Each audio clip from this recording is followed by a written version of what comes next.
देख रहे हैं नेशनल आंखें। अलीगढ़ शहर में महाराष्ट्र की तर्ज पर बड़े ही हर्षोल्लास एवं धूमधाम के साथ गणेश चतुर्थी के पर्व पर गणेश भगवान को स्थापित किया गया।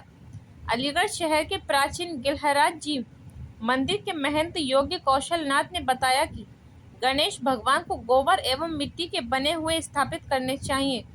पीओपी एवं अन्य वस्तुओं से गणेश जी नहीं स्थापित करने चाहिए, जिससे गणेश विसर्जन करने में श्रद्धालुओं को परेशानी न हो।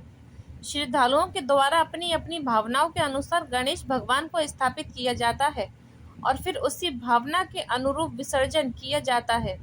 शहर में श्रद्धालुओं के द्वारा गणेश भगवान को स्थापित करने एवं पूजा अर्चना में उत्साह देखने को मिल रहा है। अलीगढ़ से शशि गुप्ता की रिपोर्ट। देखते रहिए नेशनल आंखें। महाराष्ट्र की तर्ज पर अब गणेश चतुर्थी का त्योहार हर जगह मनाया जाता है। मैं आपको बता दूं, दरअसल अलीगढ़ में भी बड़े धूमधाम से गणेश चतुर्थी का त्योहार मनाया जाता है और सभी लोग अपने प्रतिष्ठानों पर, गलियों में, मोहल्लों में, अपने घरों में गणेश जी को स्थापित करते हैं, उनकी पूजा अर्चना करते हैं, फिर उनको विसर्जित करते हैं। मैं एक प्रतिष्ठित मंदिर गिलहराज जी में स्थित हूँ, जहाँ मेरे संग महंत भी मौजूद है। महंत जी के द्वारा जानूंगी क्या इनकी प्रक्रिया, क्या विधि है, क्या विधान है और क्या इसकी पूजा से लाभ मिलता है। इस तरह की जानकारी मैं इनसे लूंगी कि गणेश चतुर्थी का त्योहार क्यों मनाया जाता है। इस तरह से महाराष्ट्र में मनाया जाता था, अब यूपी में भी पूरे में मनाया जा रहा है। क्या इसके पीछे का राज है, क्या फैशन है, क्या मन में आदमी को श्रद्धा है, क्या चीज है, वो मैं जानना चाहूंगी इनसे। तो मैं बात करूंगी बहन जी से कि उन्होंने भी अपने यहाँ पे एक गणेश जी की मूर्ति को स्थापित किया गया अपने मंदिर में। क्या पूरी प्रेम परिचय। सर नमस्कार। पहले तो आपसे जानना चाहूंगी क्या परिचय है। मैं महंत योगी कौशलनाथ, गिलहराज जी हनुमान मंदिर, अचल सरोवर। सर, जैसे कि महाराष्ट्र की तर्ज पर पूरे उत्तर प्रदेश में आप देख रहे हैं कि गणेश चतुर्थी का त्योहार मनाया जाता है और अपने घरों पे गणेश जी को स्थापित किया जाता है, क्या विधि विधान है इसका? सर्वप्रथम तो आपके चैनल के माध्यम से सभी को गणेश चतुर्थी की बहुत बहुत हार्दिक शुभकामनाएं। गणेश चतुर्थी मूलतः महाराष्ट्र से आया एक पर्व है और मैं ये कहूँगा कि ये पूरा भारत अखंड है। पहली बात तो कोई भी पर्व कहीं से भी आ सकता है। आप देखते हैं कि खाटू श्याम जी की पूजा राजस्थान में होती थी, आज पूरे विश्व में हो रही है। बांके बिहारी वृंदावन से आए, तो ऐसा कुछ नहीं है कि महाराष्ट्र की पूजा यहाँ नहीं हो सकती। पहली बात तो ये, लेकिन होना चाहिए विधि और विधान के अनुसार, शास्त्रों की अनुसार होना चाहिए, तो वो साथ संगत है, नहीं तो फिर वो बेकार है, व्यर्थ है, पूजा बिल्कुल व्यर्थ है। हमारे यहाँ विसर्जन की जो परंपरा है पार्थिव गणेश या गोबर गणेश की है, और वो भी जो प्रतिमा है अधिकतम 10 से 12 इंच की होनी चाहिए। इससे अधिकतम प्रतिमा का विसर्जन किया ही नहीं जाता है। और केवल मृतिका यानी मिट्टी की मूर्ति या गोबर की मूर्ति, हमारे यहाँ पीओपी का प्रचलन बढ़ गया है। एक दूसरे की देखा देखी बहुत बड़े बड़े गणपति लाते हैं और विसर्जन करते हैं। विसर्जन से पहले ही खंडित हो जाते हैं, बहुत से नदियों में डालते हैं, नदियों में अब पानी में जाने से पहले ही खंडित हो जाते हैं। तो आपने क्या, आपके हिसाब से किस तरह की मूर्ति का निर्माण होना चाहिए जिससे कि उसकी पूजा स्वतंत्रता मानी जाए और उसको लाभ मिले जनता को? जो प्राचीन काल से परंपरा हमारी रही है मृतिका की, नदियों की मिट्टी से बनी हुई मूर्ति हो, नदी में ही विसर्जन कर दो, सबसे अच्छा रहता है। उसके अलावा गोबर और मिट्टी या पंचगव्य, हमारे यहाँ पंचगव्य की प्रतिमा स्थापित है, जिसमें कि गाय का गोबर भी है, दही है, दूध दही और मिट्टी भी सम्मिलित जैसे है। क्या प्रावधान रहता है गणेश जी के साथ आप विसर्जित कर रहे हैं, जिसको स्थापित करते हैं, स्थापित से विसर्जित तक का सफर क्या रहता है? उस पीरियड में किस तरह की पूजा अर्चना की जाती है, किस तरह के कार्यक्रम किए जाते हैं, क्या है इसका? इसमें कुछ लोग तो 3 दिन में विसर्जन करते हैं, 5-7, लेकिन अधिकतम 11 दिन की प्रक्रिया रहती है। और रोज हम ये कोशिश करते हैं कि जब एक बप्पा आए हैं, छोटे रूप में आए हैं, बाल रूप में आए हैं, तो बाल रूप में कम से कम 8 बार उन्हें दूध का, कभी दही का, कभी भोजन का, कभी रात में किसी और चीज़ का, मिष्ठान का इत्यादि का, अलग अलग तरह के मोदकों का इनका भोग लगाना चाहिए। पूरी मतलब ये समझना चाहिए हमारे घर में कोई मेहमान आया, उसी अनुसार हम सेवा करेंगे। तो प्रतिदिन हमारी कोई ना कोई घर की कमी, नेगेटिविटी और भी जो परेशानियां घर में होती हैं, एक एक दिन में परेशानियों को समेटेंगे। उन परेशानियों के साथ जब हम उन्हें विसर्जन करेंगे तो हमारी परेशानी भी विसर्जित हो जाएंगी, ऐसा हमारा मानना रहता है। तो इसी मान्यता के अनुसार उनका विसर्जन किया जाता है, लेकिन पार्थिव और मृतिका की गणेश जी का। जैसा कि महंत जी के द्वारा बताया जा रहा है कि छोटे से गणेश जी जो प्योर मिट्टी से बने होने चाहिए, गोबर से बने होने चाहिए, ऐसी चीजों का निर्माण करके उसको स्थापित करना चाहिए, उसको विसर्जित करना चाहिए, जिससे आपको लाभ मिला है। पीओपी और पत्थर यानी किस चीज के भगवान जी बनाकर जगह जगह बड़ी बड़ी मूर्तियां लगाई जाती हैं, दिखावा किया जाता है, जो गलती नहीं है, विसर्जित नहीं होती।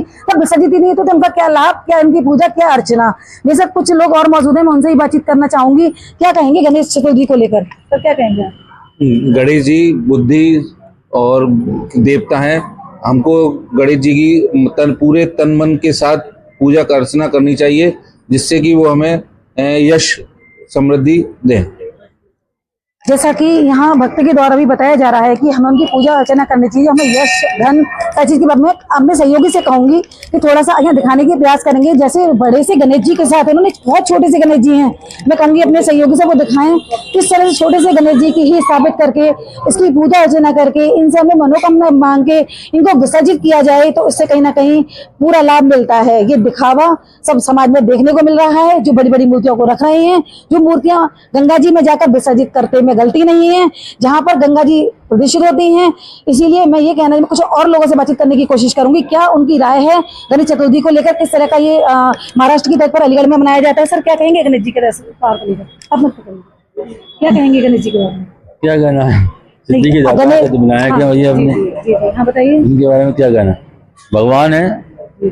आप किस तरह से देखते हैं, जैसे अलीगढ़ के अंदर गणेश चतुर्थी का त्योहार बड़े धूमधाम से मनाया जा रहा है, आपकी क्या विचार अच्छा है, भगवान है। हमारे हिंदू धर्म में गणेश जी सर्वप्रथम पूजनीय होते हैं, इनकी पूजा की जाती है। इसको देखते हुए आप भगवान से अपने लिए क्या विश मांग रहे हैं? कुछ नहीं भाई, भगवान के दर्शन ही काफी है, मांगना क्या है, बस वैसे ही देते हैं। हमारे सोचने पे हम सोचते हैं ना कि भगवान से कुछ मांगो, उससे पहले हमें मिल जाता है, हमारे सोचने से पहले दे देते हैं भगवान, ऐसा कुछ नहीं है। जैसा कि बताया जा रहा है कि भगवान से जो मन में बात हम जो सोचते हैं मिल जाता है, भगवान से बिना कहीं भगवान देते हैं, ये सत्य है, मैं मानती हूँ सत्य है। जैसा कि भाई के द्वारा बताया गया कि मन में हमने जो सोचा आज भगवान ने ऐसा में से दिया। कुछ कहेंगे सर गणेश चतुर्थी को लेकर? गणेश जी सर्वप्रथम देवता हैं, पूजे जाते हैं और सब विघ्नों को हरने वाले हैं। गणेश जी के लिए यह है कि कभी भी कोई भी ये जो है क्या कहते हैं, जो वैसी वाली मिट्टी वैसी जो होती है पीओपी से बना रहे हैं वो नहीं बनाना चाहिए। मिट्टी के या कोई भी इस तरीके से बनाएं जो कि अपने स्वयं उसको विसर्जन कर सकें, जिससे विधि विधान से पूजन कर सकें और सब आराधना कर सकें और अपने घर में जैसे बुला रहे हैं या प्रतिष्ठा कर रहे हैं, तो ये है कि उनकी वैसे जैसे कोई मेहमान आता है उस तरीके से पारंपरिक तरीके से और बड़ा अच्छे भोगों से अच्छी पूजाओं के साथ। क्या नाम है सर आपका? अमित झा के द्वारा बताया गया कि छोटे से गणेश जी को स्थापित कर उनकी पूजा अर्चना कर, जैसे कोई घर में मेहमान आता है, मेहमान की तरह उनकी पूजा अर्चना करनी चाहिए, मन की मनोकामना मांगनी चाहिए। जैसे और जितने छोटे गणेश जी होंगे, जितने प्योर मिट्टी के बने होंगे, वो गंगा जी में जाकर विसर्जित हो जाएंगे। अगर वो विसर्जित नहीं होंगे तो कहीं ना कहीं खंडित होंगे, जहाँ स्नान करने वालों को भी दिक्कत होगी और जहाँ पर वो गलाब नहीं होगा तो जगह जगह वो पूरा एकत्रित होता है। गंगा जी को भी हम दूषित कर देते, एक तरह से गणेश जी को पूज रहे हैं, दूषित हम गंगा माँ को दूषित कर रहे हैं। अब शशि गुप्ता अपने सहयोगी अक्षय गुप्ता के साथ। देखते रहिए नेशनल आंखें।